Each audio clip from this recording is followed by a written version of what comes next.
Every year after a long hot summer of gardening, the last thing I want to do is start a fall garden.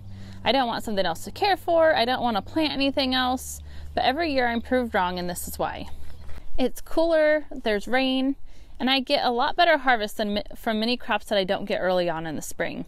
So that's why every year the fall garden gets planted. It's more enjoyable, and the garden pretty much takes care of itself. I'm Audrey from Audrey's Little Farm, and around here it's homesteading made simple. Have you ever got to the end of a gardening season and actually been relieved that it was coming to an end?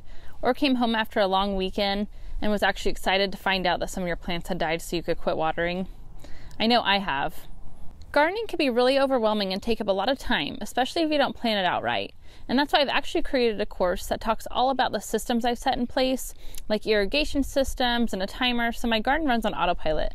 I don't have to waste time watering or doing all the things that take up daily time. I know some of you probably enjoy the daily task of watering, but if you're like most others and you have full-time jobs and kids and families, it could be really hard to find the time to garden. And so I like to set everything up on timers and misters, and so I don't have to take the time to do all those extra things.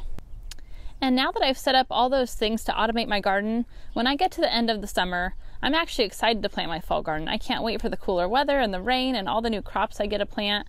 And so it really will make a huge difference if you can get your garden set up on timers and irrigation, because then you'll be like me, you'll get to the end of the season and you'll be excited for your fall garden and not overwhelmed. So if you're ready to plant your fall garden or get it planned out for next year, here are some of the best vegetables you can grow. In fact, I'm actually even going to grab my list just so I don't miss any, because there's quite a few. So the first is arugula, beets, broccoli, Brussels sprouts, cabbage, carrots, cauliflower, celery, Swiss chard, collards, kale, lettuce, radishes, rutabagas, spinach, and turnips. So you can see the possibilities are pretty endless. There are so many great varieties of vegetables that you can plant in the fall, so many more that you don't always get the chance to plant in spring. And being that I'm in gardening zone 9B, a lot of these vegetables actually grow a lot better for me in fall than they do early on in spring, because in spring our springs warm up really fast heading into summer, whereas our falls are cooling off and it's pretty mild going into winter. So it may not be the same where you are, but if you're in a zone like gardening zone 9B or even gardening zone 8, you probably will find that a lot of your vegetables do a lot better in fall than they will early on in spring. So here are a few things you need to know when you're planning out your fall garden. The first is you need to know your first frost date.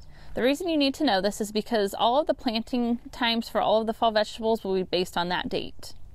The reason it's important is so that your plants have plenty of time to mature and so that you can get a harvest before the weather is too cold and it doesn't allow anymore. So knowing that first frost date is the first super important thing. Here are some examples of when some fall vegetables can be planted. The first is spinach can be planted 2 to 4 weeks before your first frost. Arugula can be planted 3 to 4 weeks before your first frost. Lettuce and radishes 4 weeks before. Turnips, collards, and kale can all be planted 8 weeks before your first frost. And then broccoli, beets, Brussels sprouts, cabbage, and cauliflower can all be planted 12 weeks before your first frost date. And of course, those are just a few. If you actually check in the show notes below, I have a gardening planting schedule, and it'll give you the planting dates for all the vegetables, whether you're planting in the fall or in the spring. So be sure and check that out.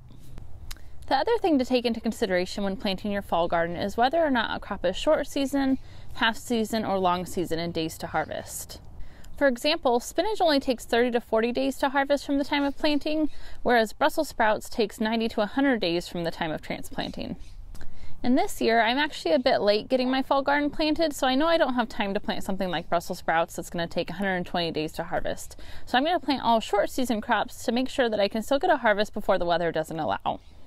So as you start planning out your fall garden, take a look at the list of fall vegetables there are to plant, pick out your favorites, find your first frost date, and then check to see on all the vegetables you want to plant how many days to harvest there are to know if you can plant them in time to still get a harvest before the weather doesn't allow. And then get to planting, and be sure to check out this video right here, and we'll see you next time.